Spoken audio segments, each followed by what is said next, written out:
దేవుని యొక్క వాక్యంలో మనం దేవునితో సరిగా నడవకపోవడానికి గల కారణాలు ఏంటి అని వాటిని తెలుసుకొని మనం దేవుని దగ్గర ప్రార్థన చేస్తే మన జీవితాన్ని లేక మన భవిష్యత్తుని సరి చేసుకోవడానికి అవకాశం ఉంటుంది.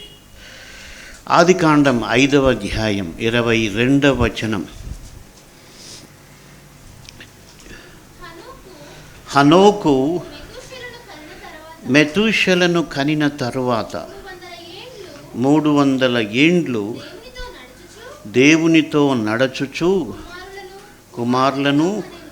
ఇక్కడ చాలా ఆశ్చర్యం వేసింది. అప్పటికి దేవుని వాక్యం లేదు, పరిశుద్ధాత్మ సహాయం లేదు.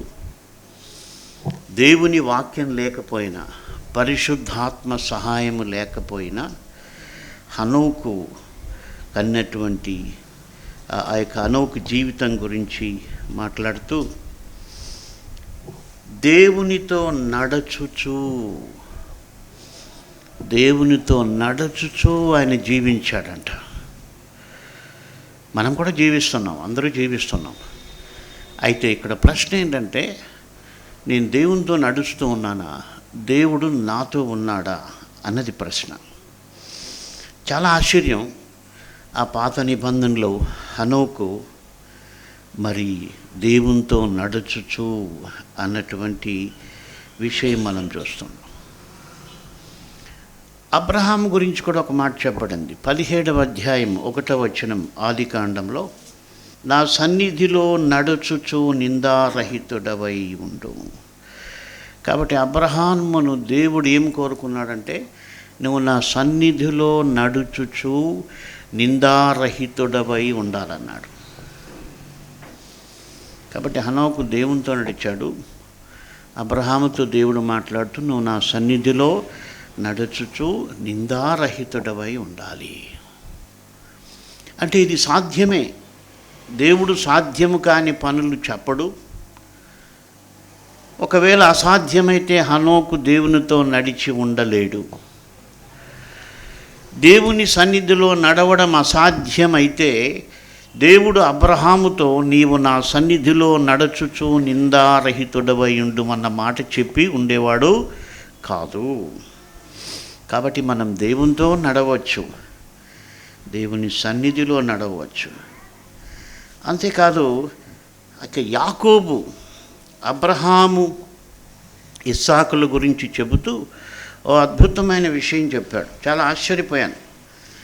ఆయన తన తండ్రి అయినటువంటి ఇస్సాకును గురించి, తన తాత అయినటువంటి అబ్రహాము గురించి ఆ యొక్క యాకోబు మాట్లాడుతూ ఆదికాండం 48:15, అతడు యోసేపును దీవించి, నా పితరులైన అబ్రహాము ఇస్సాకులు ఎవని ఎదుట నడుచుచుండిరో.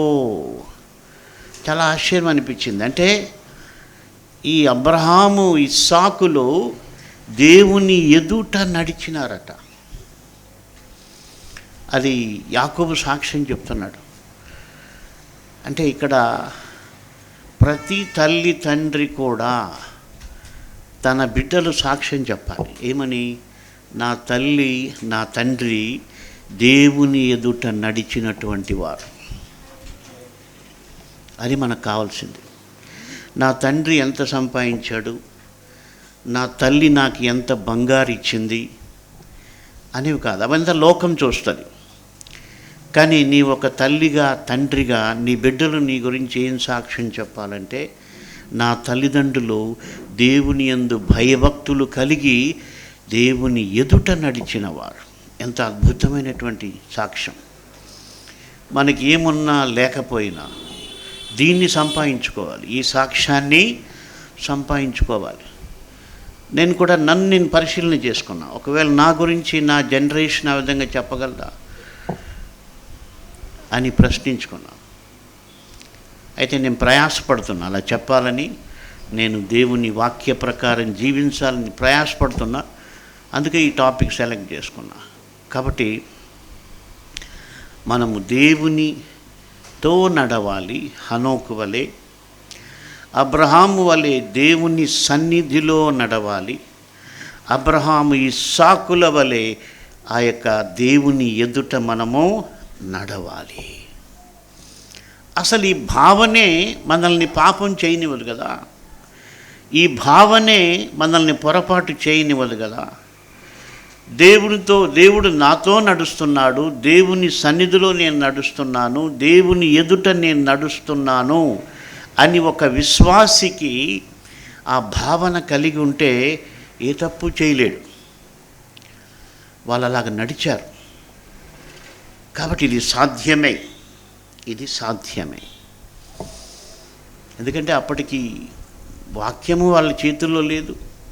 అఫ్కోర్స్ ఆ తర్వాత చాలా కాలానికి ధర్మశాస్త్రం వచ్చింది కాబట్టి ఇది సాధ్యమే. రెండవది, యేసు ప్రభు ఆయన మరణించి తిరిగి లేచి తండ్రి దగ్గరకు వెళ్ళి మనల్ని ఇలాగున దేవునితో నడవడానికి, దేవుని సన్నిధిలో నడవడానికి, దేవుని ఎదుట నడవడానికి పరిశుద్ధాత్మను దేవుడు మన కొరకు పంపించాడు. కాబట్టి మనకు సహాయం చేయడానికి దేవుని వాక్యం ఉంది, దేవుని యొక్క పరిశుద్ధాత్మ కూడా ఉంది. అంతేకాదు, దేవుని చిత్త ప్రకారం జీవించాలనుకున్నటువంటి వాళ్లకు దేవదూతలు కూడా సహాయం చేస్తారు. మరి ఇన్ని ఆపర్చునిటీస్ మనకున్నాయి. ఏమీ లేనటువంటి వాళ్ళు నడిచారు. సరే, నేను ప్రశ్నించుకున్నా, అంటే ఇలా నడవలేకపోవడానికి కారణాలు చాలా ఉన్నాయి. అయితే ఈ దినం సాధ్యమైనంతగా కొన్ని చెబుతాను. ఇవి మీరు జీవితాంతం గుర్తుపెట్టుకోవాలి. ఇది చాలా ప్రాముఖ్యమైనటువంటిది. మొట్టమొదటిది, ఇలా జీవించలేకపోవడానికి కారణం ఏంటంటే అలా జీవించాలని ప్రార్థన చేయకపోవడం నంబర్ 1. అంటే దేవునితో నడవాలి, దేవుని కొరకు జీవించాలి, దేవుని కొరకు బ్రతకాలి అనే ప్రార్థన చేయకపోవడం మొట్టమొదటి అడ్డంకు. ఎన్నో ప్రార్థనలు మనం చేస్తున్నాం, కానీ అసలైన ప్రార్థన చేయట్లేదు. ప్రభా, నీవు నాతో నడవాలి, నేను నీతో నడవాలి, నేను నీ సన్నిధిలో నడవాలి, నీ ఎదుట నేను నడవాలి, నీకు ఇష్టమైన బిడ్డగా నేను జీవించాలి అన్న ఒక్క ప్రార్థన మనం చేయలేకపోతున్నాం. అయితే దావీదు దేవుని హృదయానుసారి కాబట్టి ఆయన ప్రార్థన చేశాడు.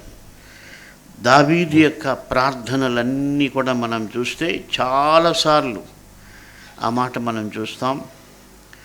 మీరు దావీదు దేవుని వాక్య ప్రకారం జీవించాలని ఎంతగా ఆశించాడు, ఎంతగా ప్రార్థన చేశాడు అన్న విషయాలు చాలా 119వ కీర్తనలో మనం చూస్తున్నాం.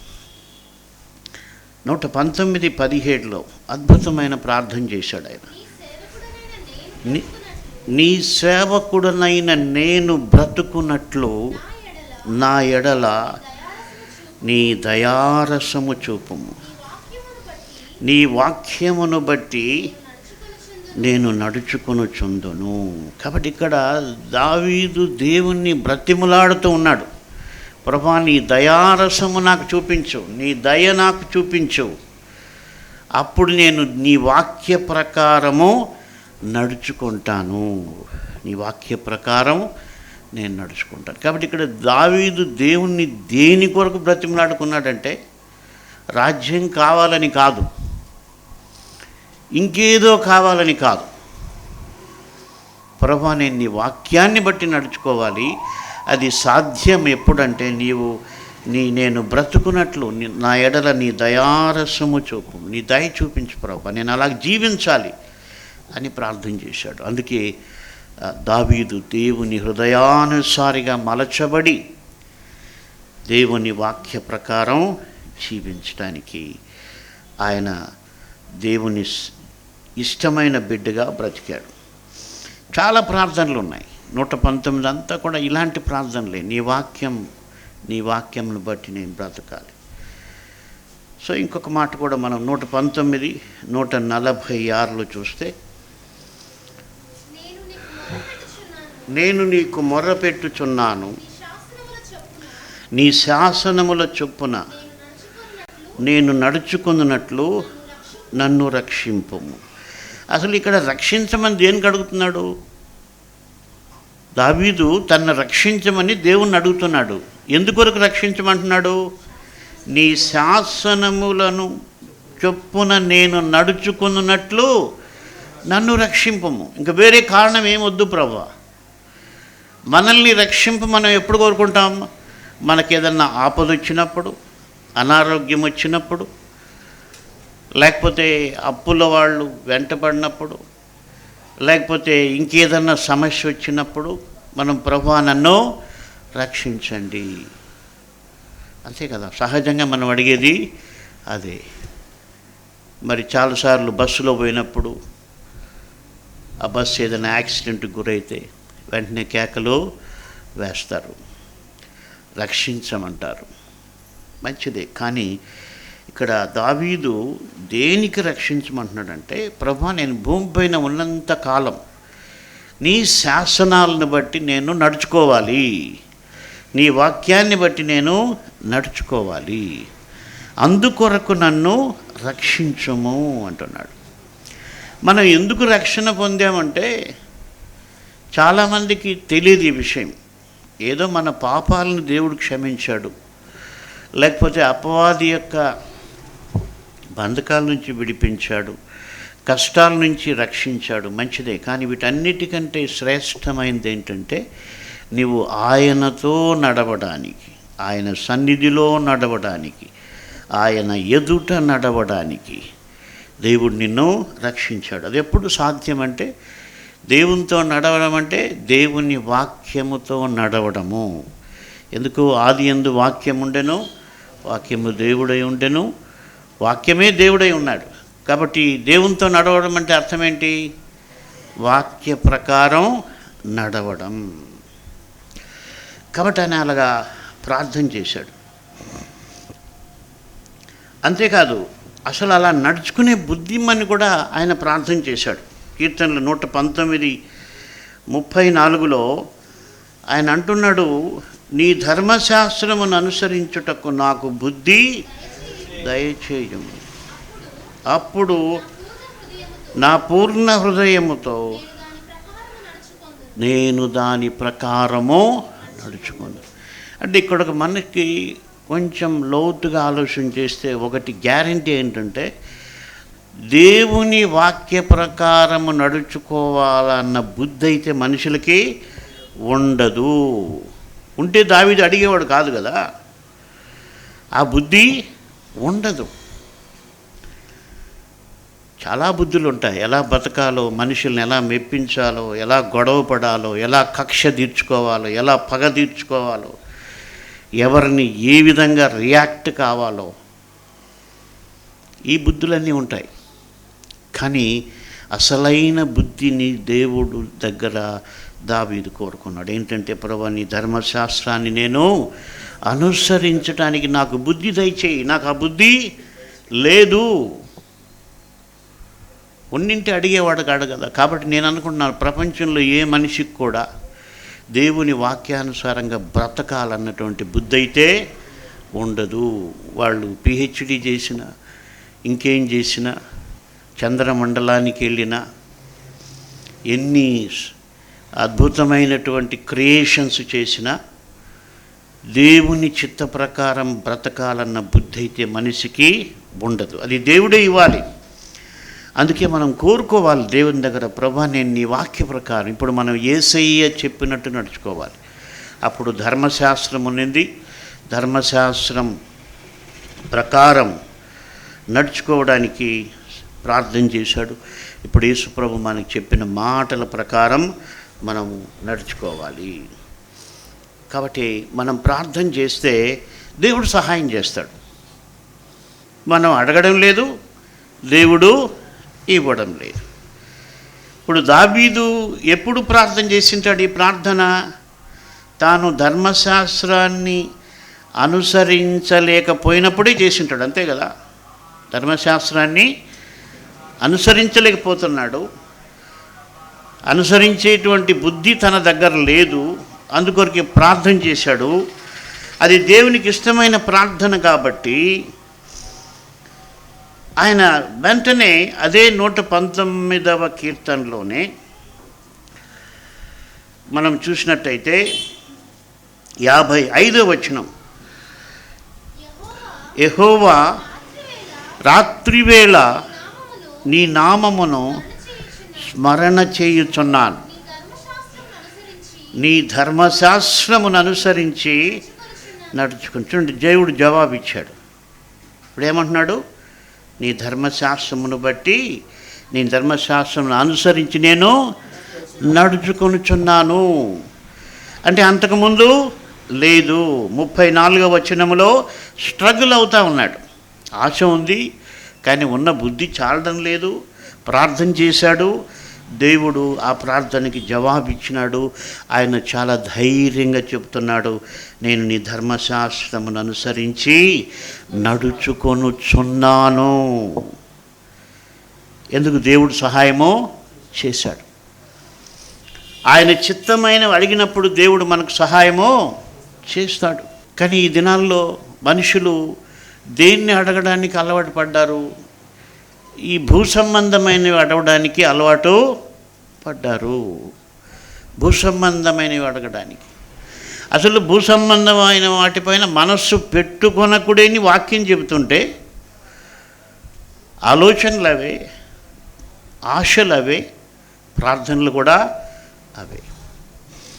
కాబట్టి మనం చూసినట్టయితే చాలామంది భూ సంబంధమైనవే ఎక్కువ అడుగుతుంటారు. ఈ దినంలో అయితే నాకు ఒక ఫ్లైట్ కావాలని కోరుకునే వాళ్ళు కూడా ఉన్నారు. దేవుడిచ్చిన 2 కాళ్ళతో దేవునికి నమ్మకంగా లేరు మనుషులు. మళ్ళీ వాళ్ళకి ఫ్లైటు కావాలి. అంటే దేవుని కొరకు నువ్వు నమ్మకంగా జీవిస్తే ఒకవేళ అవసరమైతే దేవుడు ఇవ్వచ్చు. కానీ నీ ప్రార్థన ఎలా ఉండాలి? ప్రభువా, నేను నీ వాక్య ప్రకారము జీవించాలి. యేసయ్యా, నీ మాటల ప్రకారం నేను జీవించాలి. అది నీ ప్రార్థనగా ఉండాలి. దేవుని చిత్తమైతే దేవుడు ఇస్తాడు. ఇలాంటి ఒక చర్చి కడతామని కానీ ఎప్పుడు అనుకోలేదు. ఆ ఎదురుగా నిలబడి కరపత్రాలు పంచేవాడిని, అనామకుణ్ణి. ఎవరు నువ్వు ఇక్కడ ఎందుకున్నావని ప్రశ్నించారు. అయితే దేవుడికి అవసరమైంది, ఆయన ఇచ్చాడు, బ్లెస్ చేశాడు. ఒకవేళ ఇవేవి లేకపోయినా కూడా దేవుడే, ఆయన నా రక్షకుడే. అంతే తప్ప ఇవన్నీ ఉన్నాయని దేవుడు కాదు, ఇవన్నీ ఇచ్చినాడని దేవుడు కాదు. ఏమి ఉన్నా లేకపోయినా నడిపించేటువంటి దేవుడు. కాబట్టి ఆయన దేవుని వాక్యాన్ని అనుసరించి నడుచుకోవాలన్న ఆయన ఆశను దేవుడు తీర్చాడు. ఆశగల ప్రాణమును దేవుడు తృప్తిపరచును అన్నటువంటి మాట ఒకటి ఉంది. ఆ మాటని చాలామంది పనికిరాని వాటికి ఉపయోగిస్తారు. ఏదో ఆశపడ్డారు, ఇచ్చారు. అది కాదు. ఏంటి దేవుడు ఏ ఆశను ఖచ్చితంగా, మిగిలిన ఆశలు తృప్తిపరచచ్చు, పరచకపోవచ్చు. అయితే గ్యారెంటీగా తృప్తిపరిచేటువంటి ఒక ఆశ ఏంటంటే, నువ్వు దేవుని కొరకు బ్రతకాలన్న ఆశ నీకుంటే ఆ ఆశను దేవుడు తప్పక తీరుస్తాడు. హల్లెలూయా. మిగిలిన వాటికి ఏం గ్యారెంటీ లేదు. ఆ యొక్క దావీదు ప్రార్థన చేశాడు, అది పొందాడు. కాబట్టి మనకు నమ్మకం ఏంటంటే, దేవుడు మనల్ని ఆయన చిత్త ప్రకారము జీవింపచేయుటకు ఆయన సమర్థుడు. కాబట్టి రాబోయే సంవత్సరంలో ఆయనకి ఇష్టమైన బిడ్డలుగా మనల్ని మలచటానికి దేవునికి సామర్థ్యం ఉంది, ఆయనకు శక్తి ఉంది. ఆయన శక్తిని గురించి పరిశుద్ధ గ్రంథంలో మనం చూస్తూ ఉన్నాం. ఒక కట్టెతో సముద్రాన్ని చీల్చాడు, ఒక చేతి కర్రతో ఎర్ర సముద్రాన్ని దేవుడు చీల్చాడు. ఒక ఎండిపోయిన కట్టెతో, ఒక ఎండిపోయిన గాడిద దవడ ఎముకతో 1000 మందిపై సంసోనుకు విజయమో దయచేశాడు. కాబట్టి దేవుడు చేయగలడు. అయితే అది మన ప్రార్థనగా ఉండాలి, మన ఆశగా ఉండాలి. అప్పుడు మనం కూడా ప్రభా నేను చిత్త ప్రకారం నన్ను జీవింపచేస్తున్నావు అని చెప్పటం. కాబట్టి ఇప్పుడు మనం ఏం ధ్యానం చేస్తున్నామంటే దేవునితో నడవాలి, దేవుని సన్నిధిలో నిలవాలి, దేవుని ఎదుట నడవాలి. అంటే దేవుని వాక్య ప్రకారం జీవించాలి. అలాగ నడిచారు. హనోకు నడిచాడు, అబ్రహాం ఇస్సాకులు నడిచారు, దావీదు నడిచాడు. మనల్ని ఆయన నడిపింప చేయగలడు. అయితే దానికి ఉన్న అడ్డంకుల్లో మొట్టమొదటి అడ్డంకి ఏంటంటే మనం ఆ విధంగా జీవించాలని ప్రార్థన చేయకపోవడం. రెండవ అడ్డంకు. ఇవన్నీ మీరు గుర్తుపెట్టుకోవాలి, లైఫ్ టైం గుర్తుపెట్టుకోవాలి. ఎందుకంటే నువ్వు దేవునితో నడవలేకపోతున్నావు అంటే కారణాలు ఇవే, ఇంక వేరే ఎక్కడా లేవు. బైబిల్లో ఉన్నవే అన్నీ ఉన్నాయి. బైబిల్లో దీంట్లో లేనివేమి కూడా లేవు. పరిశీలించుకుంటే వస్తాయి. సో మొట్టమొదటిదేమో ప్రార్థన చేయకపోవడం అన్నటువంటిది. కాబట్టి మనం ప్రార్థన చేయాలి. ప్రభువా నేను నీ చిత్త ప్రకారం జీవించే మనసు నాకు కావాలి, బుద్ధి నాకు కావాలి. ఉన్న బుద్ధి అయితే సరిపోదని కూడా మనము కన్ఫెస్ చేయాలి. నా దగ్గర ఉన్న బుద్ధి అయితే చాలదు. సో రెండవది, దేవుని వాక్య ప్రకారం నడవడానికి, దేవుని మార్గములో నడవడానికి దావీదుకు తన జీవితంలో ఒక అడ్డంకు కనిపించింది. చాలా అడ్డంకులు కనిపించాయి. అలా కనిపించిన అడ్డంకుల్లో మొట్టమొదటిది ఏంటంటే వ్యర్థమైనవి తన జీవితం చుట్టూ ఉన్నట్టుగా ఆయన గమనించాడు. 119:37 వచనంలో వ్యర్థమైన వాటిని చూడకుండా నా కన్నులు త్రిప్పివేయుము, నీ మార్గములలో నడుచుకొనుటకు నన్ను బ్రతికింపుము. ఇక్కడ దేవుని మార్గములలో నడుచుకోవడానికి ఆయనకు వ్యర్థమైనవి అడ్డుగా అనిపించింది. అందుకే ఆ మాట స్పెసిఫిక్గా పెట్టి ప్రార్థన చేస్తున్నాడు. వ్యర్థమైన వాటిని చూడకుండా నా కన్నులు త్రిప్పివేయుము, నీ మార్గములలో నడుచుకొనుటకు నన్ను బ్రతికింపుము. కాబట్టి ఇప్పుడు ఏంటి వ్యర్థమైనవి? దేవుని మార్గంలో నడుచుకోవడానికి అడ్డుగా ఉన్నాయి, ఆటంకంగా ఉన్నాయి.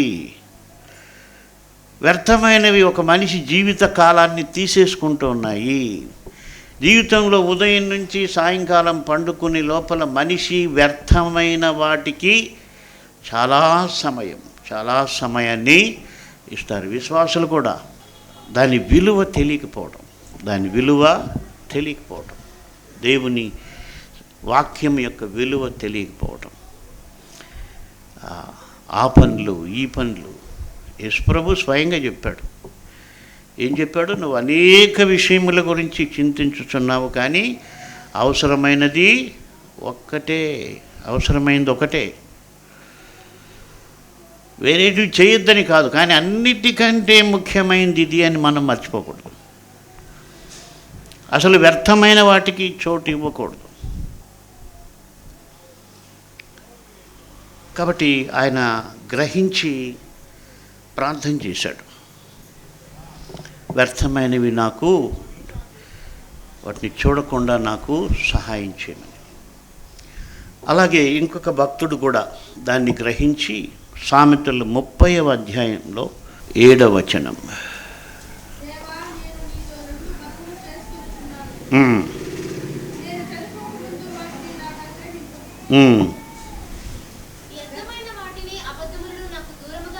చాలు. ఇక్కడ ఏమంటున్నాడు? వ్యర్థమైన వాటిని, అబద్ధములను.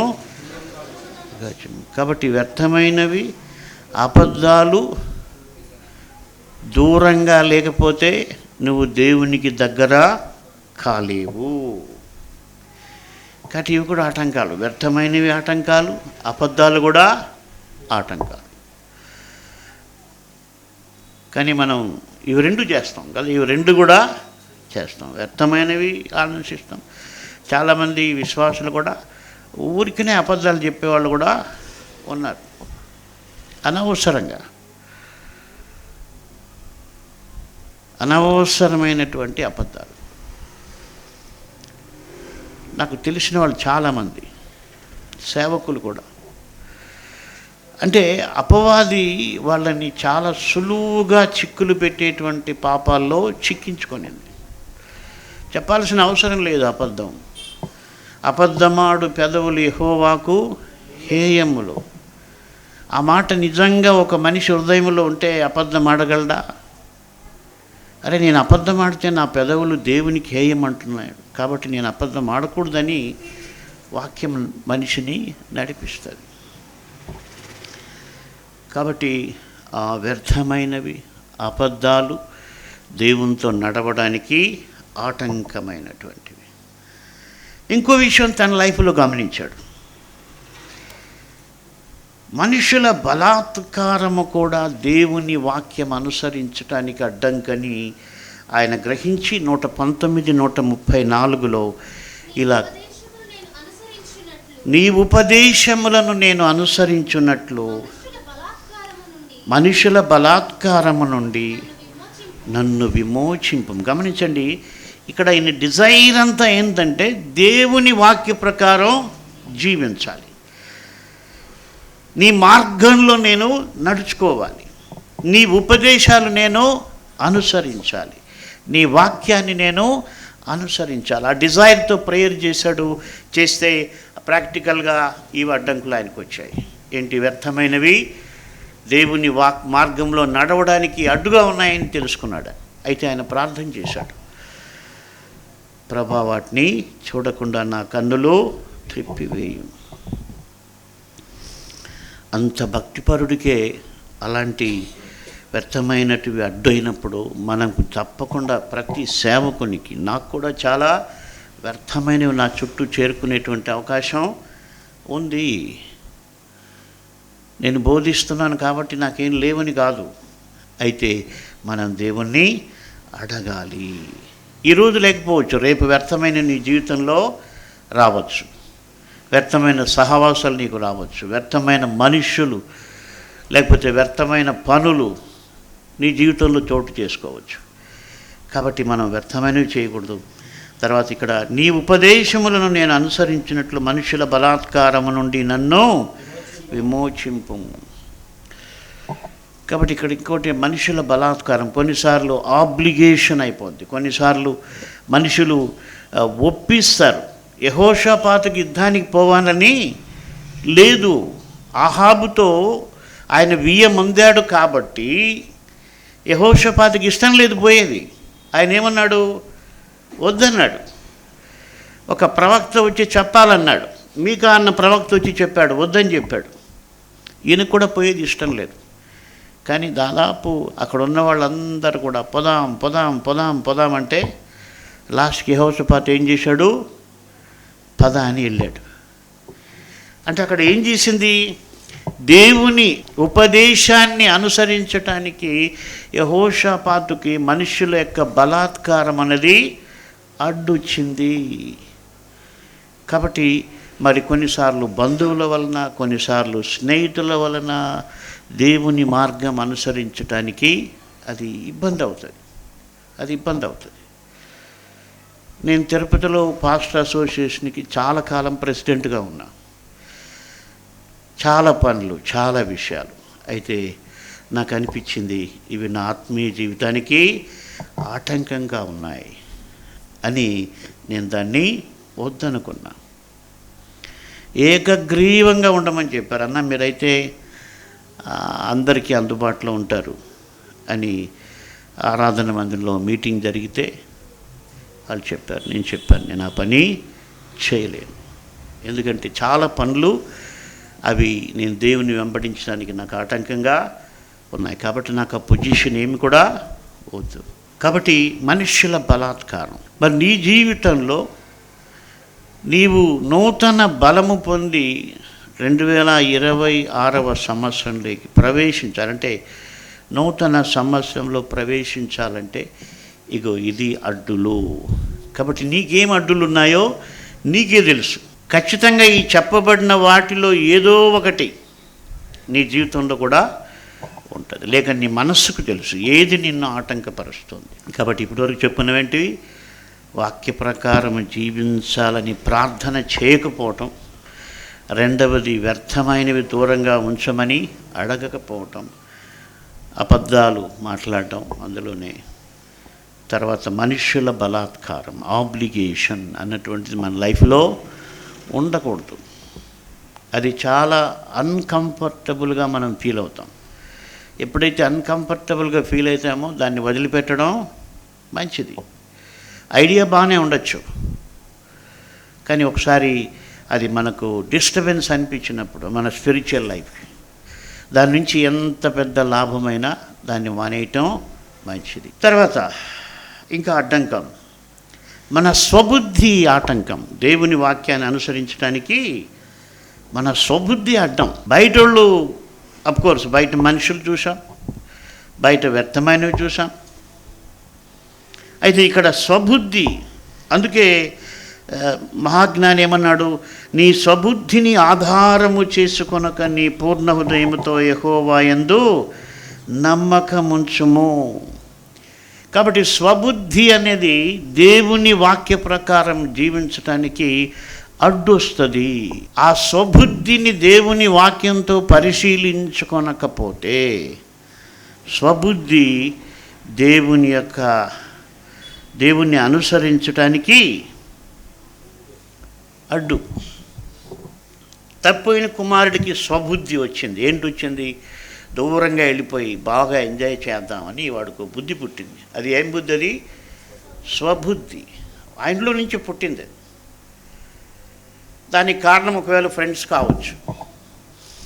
అయితే స్వబుద్ధిని ఆధారం చేసుకున్నాడు, తండ్రికి చాలా దూరం అయిపోయాడు.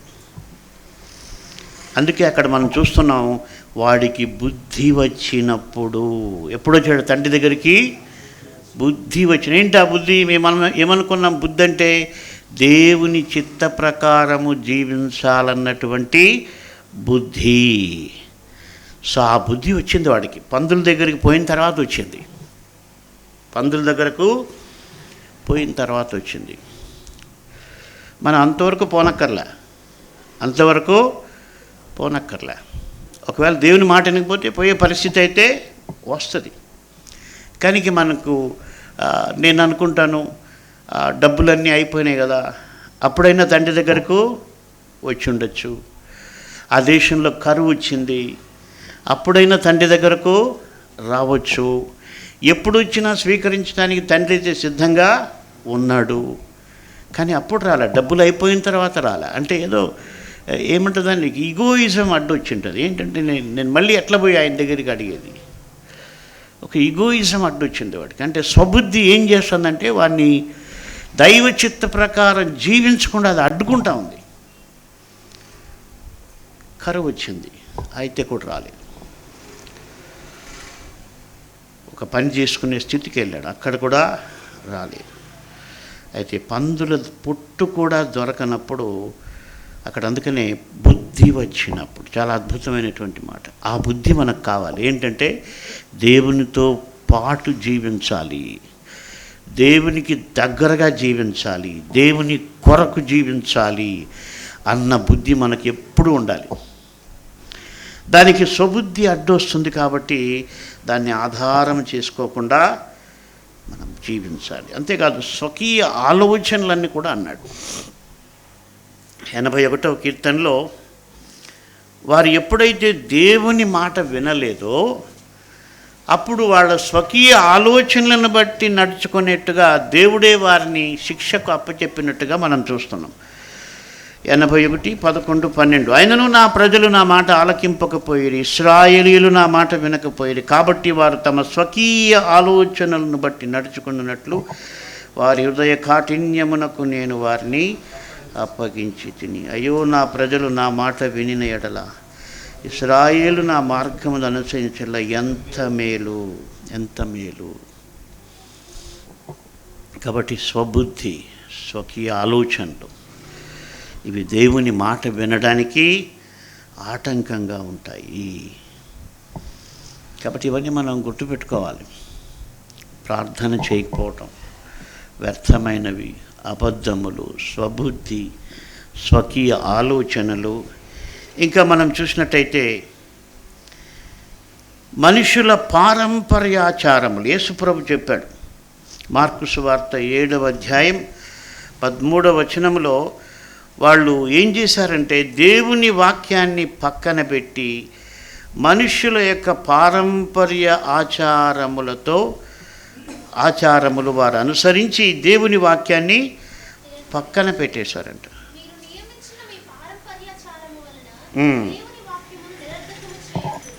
కాబట్టి మనుషుల పారంపర్యాచారముల వలన దేవుని వాక్యాన్ని నిరర్థకం చేస్తున్నారు.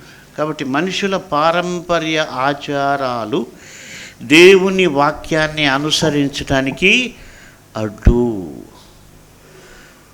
శాస్త్రులు, పరిసయ్యులు ఏం చేశారంటే దేవుని వాక్యం స్థానంలో వాళ్ళ సొంత ఆలోచనలు పెట్టారు. తల్లిదండ్రులు నేను చూసుకోకరా లేదు, కుర్బాన్ అంటే చాలంట, నేను దేవునికి అప్పచెప్తున్నామని చెప్తే మన బాధ్యత తీరిపోయినట్టని వాళ్ళు ఒక కొత్త రూల్ తీసుకొని వచ్చారు. అది మనుషులకు నచ్చుతుందా నచ్చదా? ఖచ్చితంగా నచ్చుతుంది. ఎందుకంటే సులువైంది అది. ఏం కష్టపడక్కర్లే, ఎవడు ఏ తల్లిని తండ్రిని చూడక్కర్లే, కేవలం ఒక మాట చెప్పేస్తే చాలు. వాళ్ళని పోషించక్కర్లే, వాళ్ళకి అనారోగ్యం వస్తే హాస్పిటల్లో చూపించక్కర్లే, వాళ్ళని దగ్గర పెట్టుకోకర్లే. ఎంత సులువైనటువంటి మార్గం అది. ఒక్క మాట చెప్తే చాలంట, నేను దేవునికి అప్పచెప్తున్నాను, దైవార్పితం. కాబట్టి నేను చేసేదంతా కూడా దేవునికి అప్పచెప్పేశాను అని చెబితే చాలన్నాడు. అక్కడేమైంది, వాళ్ళు దేవుని యొక్క వాక్యాన్ని నిరర్థకం చేశారు. కాబట్టి మనుషుల యొక్క పారంపర్యాచారాలు నిరర్థకం చేశారు. సో ఎన్నైనా ఇప్పటికీ మొదటిది ఏంటి, రెండవది, మూడవది అబద్ధాలు కూడా చెప్పుకోవాలి మనం. ఎందుకంటే అవి గుర్తుపెట్టుకోవాలి. అబద్ధాలు చెప్తే నువ్వు దేవునిలో నడవలేవన్నది నీకు గుర్తుకు రావాలి. మూడవది అబద్ధాలు, నాలుగవది స్వబుద్ధి, ఐదవది స్వకీయ ఆలోచన. ఇక్కడ ఇంకొక మాట చెప్పాలి. ఆలోచనలు మనిషికి స్వయంగానే వస్తాయి. అయితే దావీదు ఒక తీర్మానం చేశాడు. 119:24 తన స్వకీయ ఆలోచనలను ఆయన ఎలా జయించాడంటే, లేకపోతే తన స్వకీయ ఆలోచనలు దేవుణ్ణి వెంబడించటానికి ఆటంకపరచకుండా దావీదు చేసిన తీర్మానం ఏంటంటే 119:24 ఆయన, నీ శాసనములు నాకు సంతోషకరములు, అవి నాకు ఆలోచనకర్తలై ఉన్నవి. కాబట్టి ఈయన ఆలోచన, స్వకీయ ఆలోచన నేను తీసుకోవట్లేదు, దేవుని శాసనాలను ఆలోచనగా తీసుకుంటున్నాడు. కాబట్టి ఆయన స్వకీయ ఆలోచనలను చేయించాడు. ప్రతిసారి ప్రభా ఇది నీ చిత్తమా కాదా, నేను యుద్ధానికి పోవాలా వద్దా, నేను ఈ పని చేయాలా వద్దా, దేవుణ్ణి అడిగాడు. ఆయన దేవుడు ఆయన్ను నడిపించాడు. అయితే ఒక్కసారి ఆయన అడగలేదు, దేవుణ్ణి అడగలేదు, యుద్ధానికి పోవాలా వద్దా అని చాలాసార్లు అడిగాడు. కానీ ఆ రోజు బెత్షెబాతో పాపం చేసిన రోజు యుద్ధానికి పోవాలా వద్దని ఆయన ప్రార్థన చేసింటే పొమ్మని చెప్పింటాడు దేవుడు, పోయింటే సమస్య ఉండేది కాదు. అయితే దేవుడు ఆ ఫెయిల్యూర్ని ఎందుకు అనుమతించాడంటే ఇంకెప్పుడు మళ్ళీ ఆ పని చేయకుండా దావీదు మరింత సమీపం అవడానికి. నేను అనుకుంటున్నాను, ఒకవేళ ఆత్మీయ గర్వం కూడా పడకుండా దేవుడు దాన్ని అనుమతించాడు కదా. ఇంకా ఆయన ఏం గర్వపడలేడు కదా, నేను అందరికంటే సూపర్ అని చెప్పుకోవడానికి లేదు. సహజంగా విశ్వాసుల్లో ఆ గర్వం ఉంటుంది. ఒక సంఘం వాళ్ళు ఇంకొక సంఘం వాళ్ళని చూసి మేము వాళ్ళకంటే సూపర్ అనుకుంటారు. అంటే అట్లా ఎవడైనా అనుకుంటే వాడికి ఆత్మీయత లేదని మనం అనుకోవాలి. లేకపోతే త్వరలో పడిపోతాడని కూడా మనం అనుకోవచ్చు. త్వరలో పడిపోతాడని కూడా అనుకోవచ్చు. ఎందుకంటే అది కాదు, దేవుని కృపచేత నేను నిలవబడ్డాను కాబట్టి దేవుని కృపచేత ఎవడైనా దేవుడు నిలబెట్టగలడు, అంతే కదా.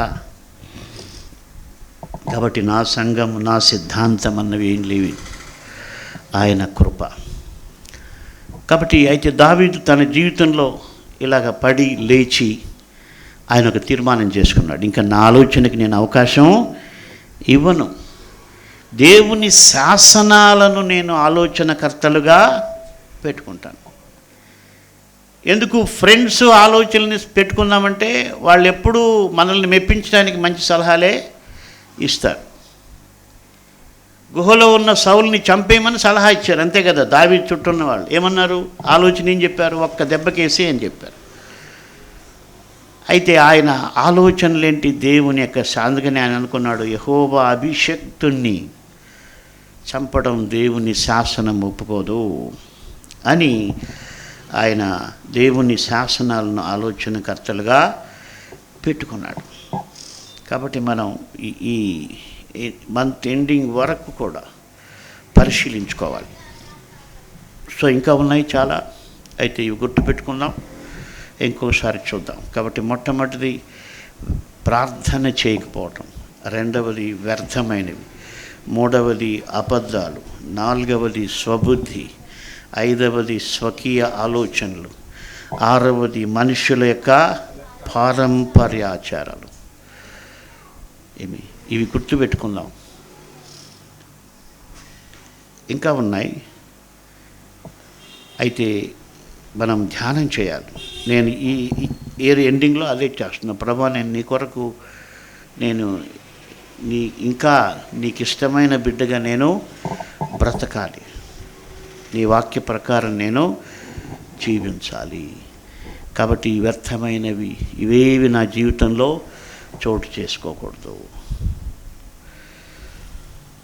ఎందుకంటే మనం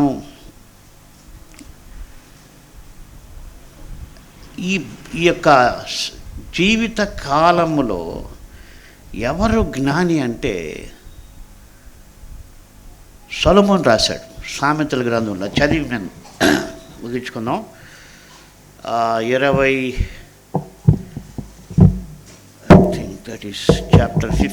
15వ అధ్యాయం వచనం వచ్చి 24. కిందనున్న పాతాళమును తప్పించుకునవలనని బుద్ధిమంతుడు పరమునకు పోవు జీవమార్గమున నడుచుకొనును. కాబట్టి బుద్ధిమంతుడైన వాడు ఎప్పుడు కూడా పాతాళాన్ని తప్పించుకోవాలి. ఈ లోకంలో మరి సులువుగా చిక్కులు పెట్టే పాపాలు తప్పించుకోవాలి. పరమునకు పోవు జీవ మార్గాన్ని ఆలోచన చేస్తాడు.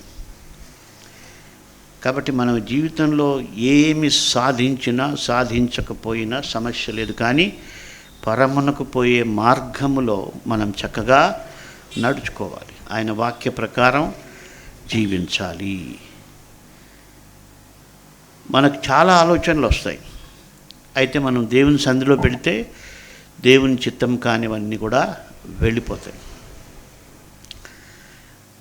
మళ్ళీ మళ్ళీ మనం పొరపాట్లు చేస్తూ ఉంటాం. అందుకనే మనం ప్రివెన్షన్గా ముందుగానే ప్రార్థన చేయాలి, ప్రభు ఈ పొరపాట్లు చేయకుండా నాకు సహాయం చేయండి. అందుకనే ప్రభు అన్నాడు, మీరు శోధనలో ప్రవేశించకుండానట్లు ప్రార్థన చేయండి. కానీ మనం ప్రవేశించిన తర్వాత చేస్తాం. అసలు ప్రవేశించిన తర్వాత ప్రార్థన చేయలేము, చేసినా అది ఎఫెక్టివ్గా ఉంటుందని నేను అనుకోవట్లే. కాబట్టి మనం ఒకటే, మన కోరిక ఏంటంటే యేసయ్య చెప్పినట్టు మనం బ్రతకాలి. అది గొప్ప ఆశీర్వాదకరమైనటువంటి జీవితం. ఇప్పుడు లాజరు అసలు ఆయన లైఫ్ ఏమన్నా విలువ ఉందా ఈ లోకంలో?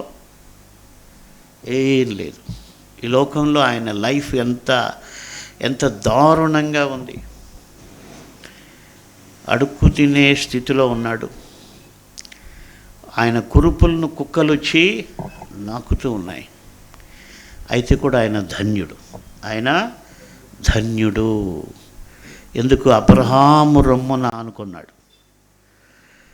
కాబట్టి ఈ మాటలు వింటున్నటువంటి వాళ్ళల్లో ఒకవేళ ఏదైనా నిరాశ నిస్పృహ ఉంటే యూట్యూబ్ ద్వారా నువ్వు యేసయ్యని నమ్ముకుంటే ఈ లోకంలో నీ పరిస్థితి ఎంత దయనీయంగా ఉన్నప్పటికీ నీవు ధన్యుడవు, నీవు ధన్యురాలవు. హల్లెలూయా.